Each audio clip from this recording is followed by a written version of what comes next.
So many people. What is the outlook for a settlement?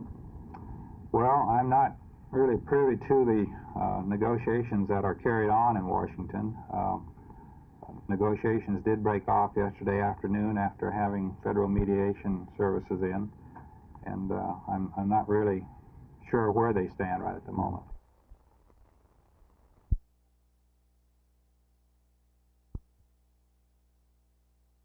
A proclamation from Governor Preston Smith at the end of the 62nd regular session of the legislature heralded the beginning of the first called session of that legislature, a session which Lieutenant Governor Ben Barnes says should be ended by Friday, but which House Speaker Gus Mutscher says probably will take till sometime next week.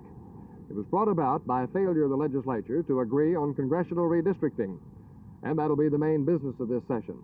However, also to be considered will be a liquor tax bill, necessary because of the advent of liquor by the drink.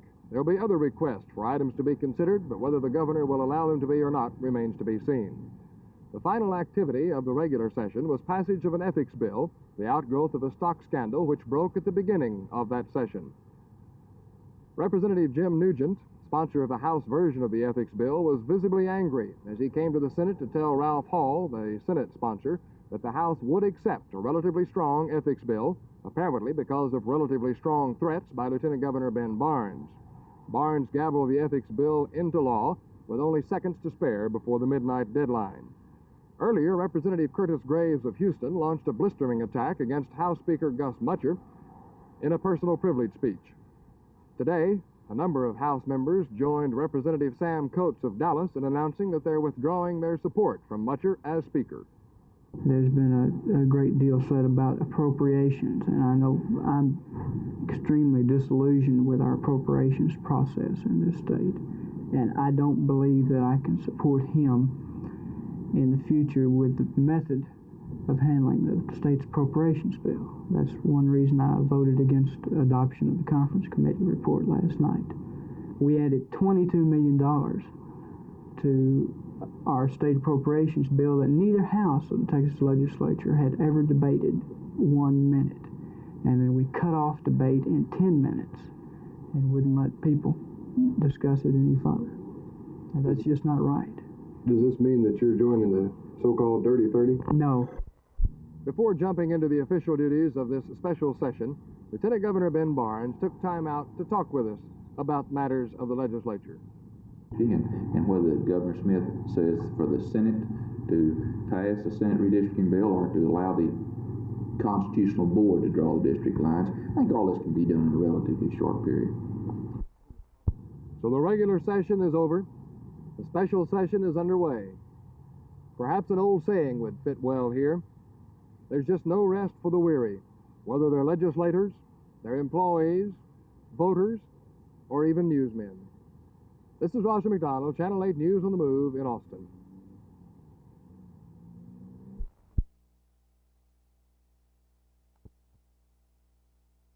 For the first time in 52 years, you can now buy a legal mixed drink in Tarrant County. Mickey Finn is proprietor of Mickey Finn's Gay 90s Lounge in Arlington, and he got the first license issued by W.A. Phillips today to operate and serve mixed drinks in his lounge. What do you think this is going to do to business, Mickey? I think it's going to be a tremendous asset, not only to us, but to all lounges in the area and in the state of Texas. As a matter of fact, I think it's going to create a tremendous business boom for Texas, convention-wise, things of that nature. Living in Arlington, site of Six Flags and Seven Seas, ad infinitum, can you see that helping the tourist business here in this area? I think it'll be a tremendous help to the tourist business. By what degree do you suppose it'll expand your business? I would say that it would increase our business at least 50% and perhaps more. So there's one man who's happy about it. You know, yesterday you couldn't do this, but today you can. You can now buy a mixed drink legally in an open bar in Tarrant County. And this is the first such mixed drink. Oh, I'm sorry, I never drink on duty. This is Jay Lewis, Channel 8 News on the Move, Arlington.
A large portion of the damage done in the storm last night was done here at the Roy Rogers Marina and Boat Works. I talked with Rogers about the storm and what he saw as he witnessed it last night.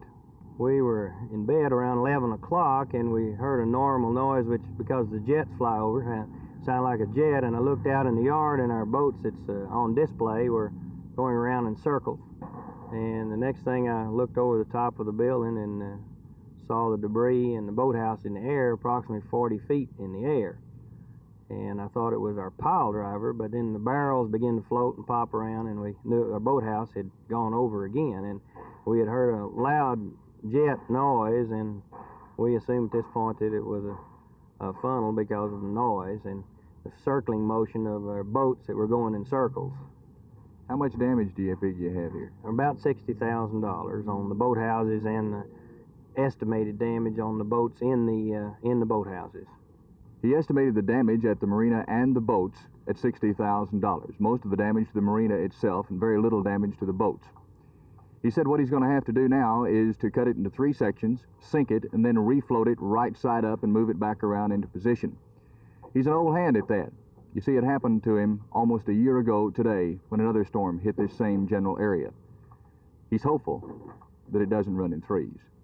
Jerry Park, Channel 8 News on the Move at Lake Worth.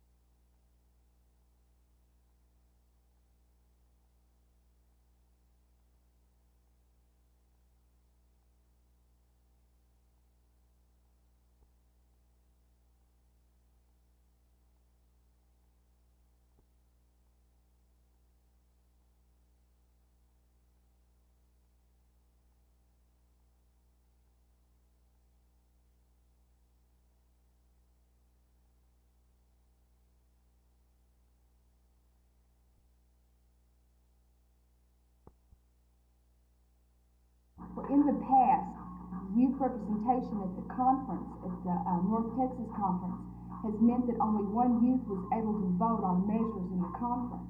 However, with this new amendment, should it pass all of the conferences or 2/3 of the conference aggregate vote, the result would be that more youth would be able to vote because it would mean the ability of people under 21 years of age to be chosen from the churches to vote at annual conference. Do you think this will help bring more youth into the church? It will if the adult membership takes it upon themselves to realize that the youth have to become involved, give them the opportunity.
Smith, Governor of Texas, do by virtue of authority vested in me by the Constitution of Texas, hereby call a special session of the 62nd Legislature to be convened in the city of Austin, commencing at 12:01 a.m. Tuesday, the first day of June 18, 1971, for the following purposes: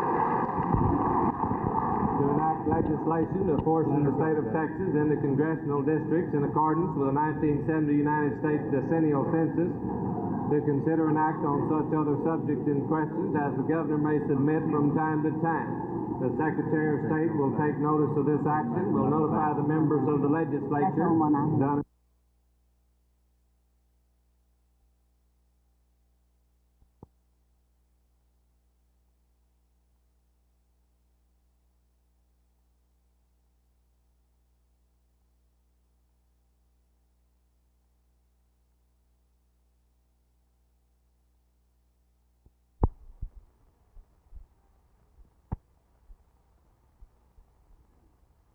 When we indict any member of this body, we, I guess, stand indicted in toto.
Creative Free Society.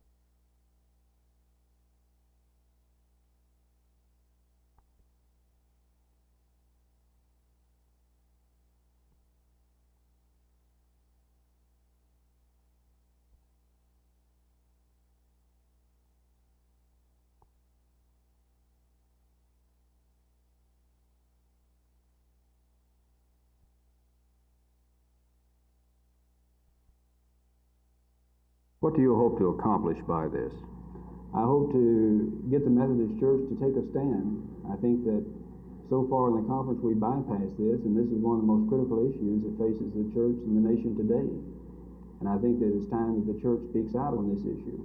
Aren't you stepping across the barriers, constitutional barriers that separate church and state by involving yourselves in foreign policy? I don't think that we are by doing this. I think that we have to follow the conscience of our own being and even of the nation. And I think that in our own conscience, we've got to admit that this is an unjust war and that we've got to take a stand against this.